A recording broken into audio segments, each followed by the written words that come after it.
Lo dijo en la primera hora. Muy bien, 7:39. Ayer conversamos en este espacio con Joana Moreira, asambleísta de la provincia del Oro, quien hace pocos días fue separada de la ID. Ella defendía la reunión, la asamblea, esta instancia que se reunió el fin de semana y que desconoció a Guillermo Herrera como presidente del partido y nombró a un reemplazo de Guillermo Herrera. Escuchemos hoy al prefecto de Carchi y quien justamente lidera la ID, que es Guillermo Herrera, que está conectado con nosotros.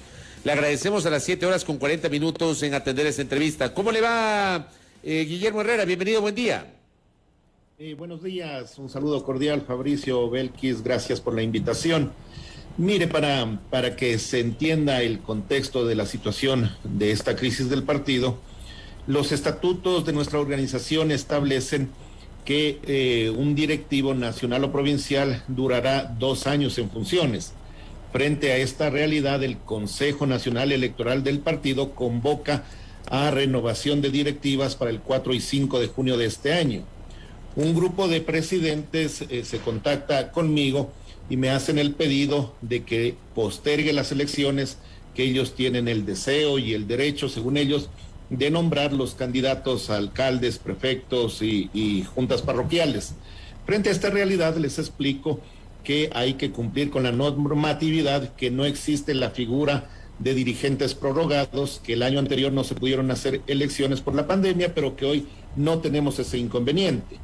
Yo tengo la obligación como presidente de Izquierda Democrática de hacer cumplir el estatuto y de permitir la participación de mujeres, jóvenes y otros afiliados que quieren presentarse como candidatos para dirigir la organización en las diferentes provincias. Ese es el centro del asunto. Frente a mi negativa por dar paso a esta ilegalidad, se reúnen primero en Guayaquil, tratan de desconocer a los miembros del Consejo Electoral que ellos mismos nombraron de manera unánime, y finalmente se reúnen en Manabí. Frente a la realidad de que no pueden oponerse a las elecciones, deciden desconocer al presidente del partido. En mi concepto, esa reunión, esa convención, no fue realizada con el procedimiento estatutario, nunca hubo una solicitud al presidente para convocarla. En muchas de las provincias que enviaron sus dirigentes no cumplieron con que los consejos ejecutivos provinciales nombren los delegados a la convención. Es decir, para nuestro criterio hay muchas ilegalidades, y aún más, si por motivos justificados el presidente de la organización no puede ejercer su cargo temporal o definitivamente, quien debe subrogarle es la primera vicepresidenta. Se obvían todos estos pasos, pero yo les digo que exista la tranquilidad del caso, que finalmente serán las instancias correspondientes, el Tribunal Contencioso Electoral, el que defina quién tiene la razón. Separado este tema, nosotros estamos impulsando para que se dé la renovación de directivas provinciales en las provincias que ya han cumplido los 2 años de funcionamiento, y muchas de ellas están extendidas y prorrogadas. Le doy el caso del Guayas. El directivo del Guayas ya tiene más de 4 años ejerciendo la presidencia. Esto no puede ser así, no se puede seguir haciendo las cosas de acuerdo al interés personal, y hay que demostrar la institucionalidad en el partido. Señor Herrera, buenos días. Le saluda Belkis Sánchez. El día de ayer, justamente en entrevista en este mismo espacio, el asambleísta Moreira lo acusó de adoptar decisiones erróneas y de creerse dueño de la agrupación política de la Izquierda Democrática. ¿Qué responde usted? Sí, precisamente lo que nosotros estamos haciendo, que esta organización política deje de tener cacicazgos en las provincias, que nuestros dirigentes, que han sido fundadores, que han hecho un buen trabajo, para lo cual les agradecemos, no se crean dueños del partido. Muchos de los dirigentes provinciales me han dicho que ellos tienen el derecho de seguir en funciones porque han puesto plata y persona para fortalecer el partido. Yo les digo que esto no es una hacienda bananera, yo les digo que esta es una organización política que tiene normas, que cumple con los estatutos y los reglamentos, y que los afiliados a la organización política tienen igualdad de derechos y oportunidades. Y dicho sea de paso, la señora asambleísta Moreira no es afiliada a nuestra organización política, es decir, no tendría ella derecho a participar de las decisiones del partido. Ahora bien, yo le pregunto a usted, Usted ha hecho las cosas bien, Guillermo. Ha dialogado con los presidentes provinciales y le hago esta pregunta porque yo he recibido algunas referencias de que ha manejado una línea desde la presidencia del partido totalmente vertical. No ha habido diálogos con los dirigentes provinciales, a los presidentes provinciales se los ha anulado, no se les ha dado línea del partido, no ha habido conciliación ni consenso para, digamos, enfocar cuál es la postura del partido frente, por ejemplo, lo que está viviendo actualmente el país. Yo le pregunto a usted si eso es real y le hago esta pregunta por, digamos, referencias que yo he recibido en ese sentido, en una manera de cuestionar su conducción al frente de la ID. Sí, yo acepto las críticas y los cuestionamientos. Siempre habrán elementos que mejorar, pero siendo objetivos, miremos qué pasaba antes con Izquierda Democrática. Era una organización política que no tenía gran relevancia. 2 años después, si reconocemos, gracias al impulso de Javier Hervas, somos una organización política que tiene fuerza, que tiene actividad nacional. Mire, si un grupo de dirigentes me plantean irme en contra de los estatutos y que les permita prorrogarse en sus funciones, conmigo no hay manera de dialogar.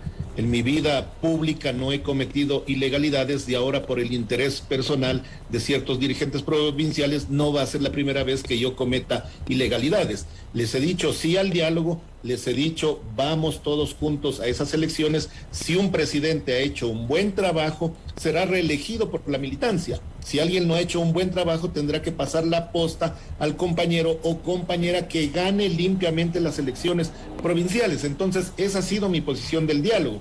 Me han planteado que no renovemos todas las provincias, que renovamos 7, 8 provincias y las demás no. Yo les he dicho que no se puede hacer una diferenciación. Quien cumplió 2 años en sus funciones tiene que ir a elecciones. Quien puede reelegirse, que presente su lista, y quien no puede reelegirse, que entregue la posta a las nuevas generaciones, a los nuevos dirigentes. Entonces, frente a esa situación, no puede haber diálogo cuando se pretende cometer una ilegalidad y, sobre todo, limitar el derecho de participación de la militancia en las provincias. ¿Hay reglamento, le pregunto, Guillermo Herrera, hay un reglamento para sancionar eventuales indisciplinas de los afiliados, de los militantes del partido? Porque eso también se ha cuestionado, que no existe un reglamento y que sin reglamento se ha procedido a las sanciones y expulsiones. Mire, existe un consejo de ética de nuestra organización política que es independiente. De ninguna manera se busca perseguir a nadie. Ya los actos públicos, los actos que han desbordado los límites de divergencias normales han sido analizados y el Comité de Ética ha tomado su posición. Pero para aquellos militantes, para aquellos asambleístas que han sido sancionados, ellos todavía tienen la potestad de apelar ante el Tribunal Contencioso Electoral. ¿Qué es lo que les hemos dicho? Que las discordias que tenemos, que las disputas se canalicen por los medios adecuados y que no se trate de destruir el partido de manera pública como lo han hecho. Entonces nuestra posición es clara.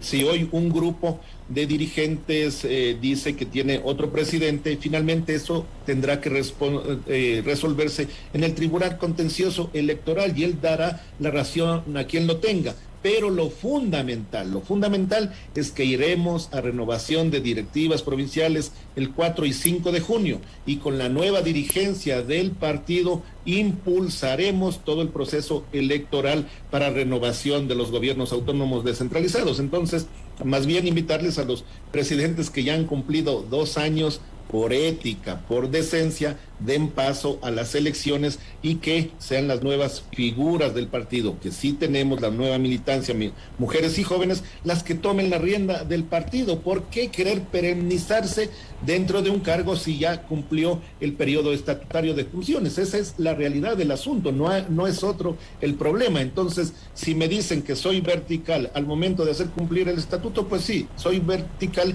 y no voy a dar ningún paso atrás. Solamente permítame insistirle, ¿hay o no un reglamento de sanciones, presidente Herrera? No hay un reglamento de sanciones. ¿Se puede sancionar sin reglamento? Mire, si no existe el reglamento, existe la ley y ya el Código de la Democracia establece la normatividad para el debido proceso, para el derecho a la defensa Nosotros pues, hemos verificado que lamentablemente desde hace 4 años no se ha podido establecer ese reglamento, pero el Tribunal de Disciplina ha aplicado las sanciones durante todos estos años. Las que han sido apeladas, la mayoría han sido ratificadas por el contencioso electoral, es decir, ya hay jurisprudencia de actuación del Consejo de Ética y Disciplina enmarcado en el Estatuto y en el Código de la Democracia. Guillermo Herrera no estaría amañando la justicia a su favor, de lo cual también se le acusó a propósito de estas medidas cautelares solicitadas. Imagínense cómo se puede acusar de este acto cuando es un grupo de personas, mujeres y jóvenes, que interpone una acción, un amparo, porque precisamente si se evitan las elecciones se quiere limitar la participación de las mujeres. En la actualidad, de las 24 provincias, apenas tenemos una mujer que preside un consejo provincial del partido. ¿Qué dice la ley? En estas próximas elecciones, al menos el 30% de presidentes deben ser mujeres y al menos el 25% deben ser jóvenes. Entonces son las mujeres y jóvenes las que interponen esta acción para que se les permita el derecho a participación. Temas como amañar la justicia, no sé cómo calificar esas acusaciones. De ellos deben saber cómo funciona, que están acusando de esos hechos. ¿Cuáles son las razones por las cuales se tomó desde su cargo, Guillermo Herrera, la decisión de solicitar la separación, no sé si el término es separación o expulsión, de los legisladores Javier Santos, Rocío Guanoliza y más recientemente de Lucía Plasencia? No sé si la figura es separación del bloque, expulsión del partido, ¿qué tipo de figura se aplica aquí y por qué? ¿Cuál es la condición de ellos actualmente? Mire, ¿qué es lo que pasa en la Asamblea en cambio? Los problemas se generan a raíz de que a inicios de año los asambleístas cambian de jefe de bancada. El nuevo jefe de bancada es el compañero Marlon Cadena, gana por mayoría ese cargo y desde ahí se genera una especie de división que raya ya en situaciones que no se pueden permitir. Al hablar, por ejemplo, de los últimos hechos de esta comisión evaluadora de la Asamblea, esta comisión debe integrarse por un representante de cada bancada. ¿Qué es lo que pasa? Que UNES y Social Cristianos designan a quienes son los representantes de cada bancada, cuando cada organización política tiene el derecho, cada bancada tiene el derecho de nombrar a su delegado. Lucía Plasencia ha aceptado esa nominación que no ha hecho el partido, entonces esos hechos rayan más allá de las diferencias que puedan existir. En el caso de los asambleístas Santos, Plasencia y Moreira, ellos no son parte de la organización política. Lucía Plasencia se ha afiliado hace unos pocos días a través del link del partido, es decir, cuando sucedieron los hechos, los incumplimientos, no eran parte de la organización, por eso no cabe un proceso disciplinario, sino sobre la base del informe que nos presenta el jefe de bancada de los incumplimientos de no ser orgánicos con las decisiones del partido para la bancada, se ha tomado la decisión de separarles del bloque, porque ni siquiera son afiliados al partido. Lo de Lucía Plasencia, de alguna manera, se puede entender en la misma línea que Joana Moreira, porque de alguna forma están los dos temas, tienen un hilo conductor, que es la posibilidad de una decisión del Pleno de la Asamblea de remover de su cargo a la presidenta Guadalupe Llori. En el caso de Joana Moreira, porque avaló la calificación de la denuncia del asambleísta Esteban Torres, con lo que no estuvo de acuerdo la segunda vicepresidenta Yesenia Guamaní, y en el otro caso porque Lucía Plasencia aceptó integrar la comisión pluripartidista. ¿Es así, Guillermo? Esos son los hechos fundamentales, pero hay una serie de acciones que las hemos evaluado, que se me ha informado, que las hemos analizado, pero esos dos hechos que usted describe son los últimos y los fundamentales para tomar la decisión. No podemos, so pena de mantener un bloque, de mantener el número de asambleístas, contar con quinta columnistas que pretenden dividir el bloque, que pretenden alinearse a la postura de otras organizaciones políticas. Nosotros somos respetuosos con todas las bancadas, pero no es posible que tengamos un grupo de asambleístas que sigan perteneciendo a nuestra bancada y que estén alineados a las posiciones de otras organizaciones y no al de Izquierda Democrática. Solamente para añadir sobre este tema, porque los críticos, en cambio, de la postura que ustedes manejan, asumen que lo que está haciendo Izquierda Democrática es proteger a Guadalupe Llori como presidenta de la Asamblea Nacional. Y lo acusan también de gobernar con la derecha. Bueno, los hechos objetivamente analizados dicen lo contrario. Nosotros mantenemos una independencia crítica con el gobierno en temas fundamentales que hemos creído que no son convenientes para el país. Nuestra posición ha sido firme.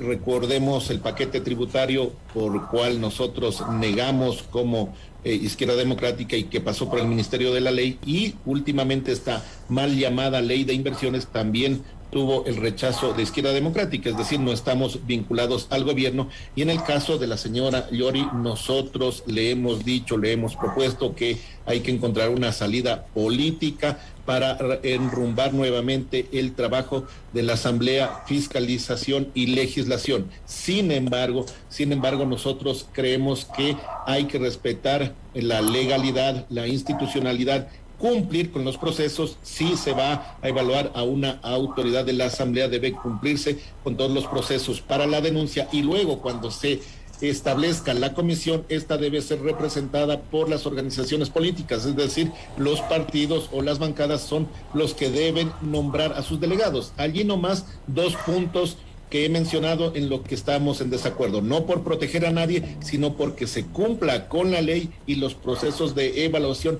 estén enmarcados en lo que dice la ley. Nada más volviendo al tema de la directiva como tal, ya nos ha explicado en el primer tramo de esta entrevista, pero finalmente, ¿qué va a pasar?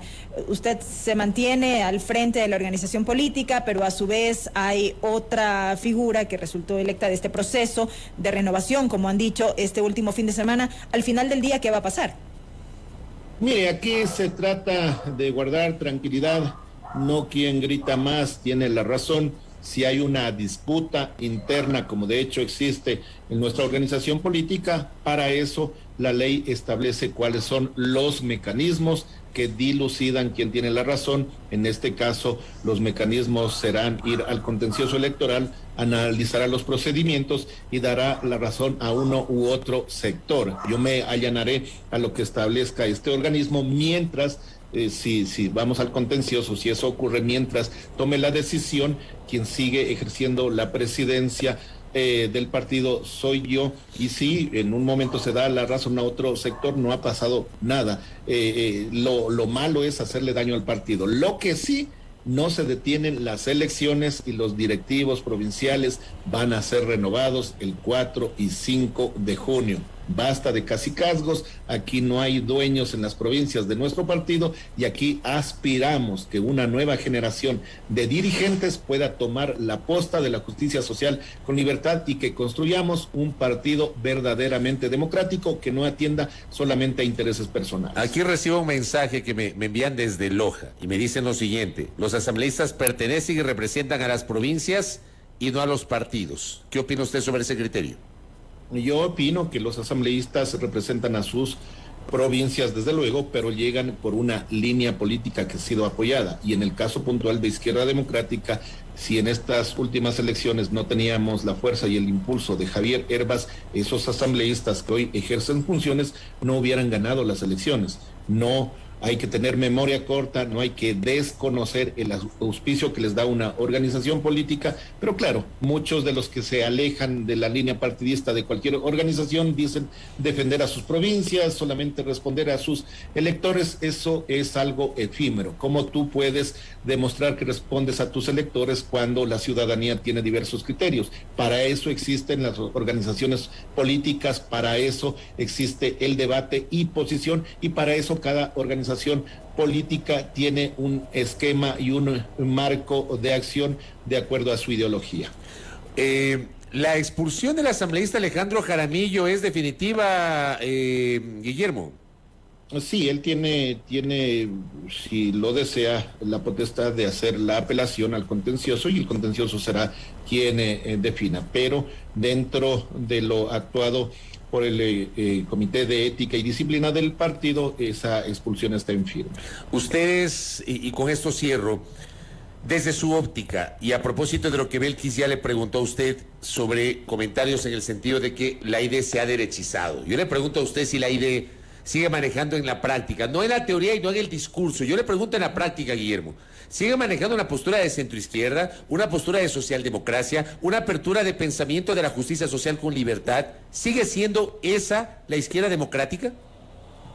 Yo pienso que no solamente sigue siendo eso, sino que lo hemos demostrado en las votaciones de hoy. Le he puesto 2 ejemplos y hemos recuperado el debate, el análisis ideológico en nuestro partido. Antes teníamos una sola representante que no podía hacer mucho en la asamblea. Hoy, con el peso que tenemos, los debates han dado una línea ideológica al partido. Nosotros nos ratificamos, somos una organización de centro izquierda y actuamos como tal si no revisemos las votaciones que se ha tenido en la asamblea. Correcto. Guillermo Herrera, gracias por el tiempo, que tenga un buen día. Muy buenos días, un saludo cordial. Muchas gracias a Guillermo Herrera, quien nos ha señalado sigue siendo el presidente nacional de Izquierda Democrática. Hemos hecho el contraste como corresponde porque ayer en cambio habíamos hablado con Joana Moreira, Belkis, amigos y amigas. Joana Moreira, que no es o no era afiliada al partido, era parte del bloque, como parte del bloque representa o representaba a Izquierda Democrática en el Consejo de Administración Legislativa CAL. Ella sigue siendo vocal, pero ya no representa a la Izquierda Democrática en el CAL. Y ella ayer nos decía y nos hablaba de esta reunión del último fin de semana que desconoció a Guillermo Herrera y nombró un nuevo presidente. Guillermo Herrera dice que la reunión del fin de semana fue ilegal, que se han presentado los recursos jurídicos que corresponden y que él sigue siendo el presidente nacional de la Izquierda Democrática. Yo digo, al final, Belkis, este partido está atravesando horas muy complejas a la interna, un partido que logró un resultado electoral muy importante en el último proceso. Favorable. Claro, mira tú que la ID, luego del gobierno del doctor Borja, había tenido algunas complejidades. Por ejemplo, en el Congreso, si mal no recuerdo, del 98 al 2002 no tuvo tanta representación como si la tuvo la Democracia Popular y el Partido Social Cristiano, que hicieron una mayoría, la denominada aplanadora, en ese Congreso Nacional. Pero la ID regresa con fuerza en 2003 al Congreso de la República, con un buen número de legisladores, y de pronto en 2007 la ID empieza un declive marcado al punto que este partido desapareció, desapareció del espectro electoral. El partido regresa, incluso solo tuvieron un legislador en la Asamblea Constituyente de Montecristi que no era del partido, y me refiero a Diego Borja, que a través de una alianza entre la ID y el movimiento del economista Borja, Poder Ciudadano me parece que se llamaba, llega Diego Borja a la Asamblea, pero se distancia de la ID, o sea, no era un constituyente que representaba a Izquierda Democrática con una visión totalmente distinta. Militante per se. Claro, digo, el partido estaba atravesando las bajas, fue reconstituido, se hizo un nuevo proceso de recolección de firmas, reapareció el partido, llega a este último proceso electoral con una candidatura... con la candidatura presidencial de Javier Hervás, logra un resultado muy interesante, se ubica en el 4º puesto, con un porcentaje que no estaba en el radar de muchos. Claro, y en el legislativo la tercera fuerza, digamos, con mayor representación dentro de la Asamblea. Por supuesto. Y mira tú, 18 legisladores. Resulta que hoy se quedan con 10, me parece. Ya dejan de ser bancada. Y hay disputas internas justamente en el partido. Lo mismo pasa con Pachacuti, ¿no? Pachacuti también tiene profundas diferencias. Creo que en ambas tiendas políticas no se ha logrado administrar adecuadamente el éxito electoral del último proceso del año anterior. Y gracias, doctor Lucero. Me recuerda que Fernando Burbano estuvo en la constituyente, en esa época dirigente de Izquierda Democrática en Carchi. Me recuerda también eso. Gracias. Efectivamente, Diego Borja y Fernando Burbano.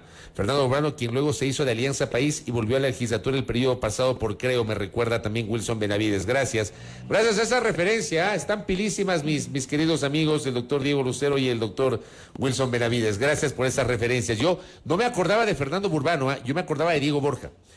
Diego Borja fue asambleísta Nacional Constituyente, si mal no recuerdo. No me acordaba de Fernando Burbano, pero gracias por esa referencia a nuestros oyentes. Primera plana. Todas las noticias, todas las voces.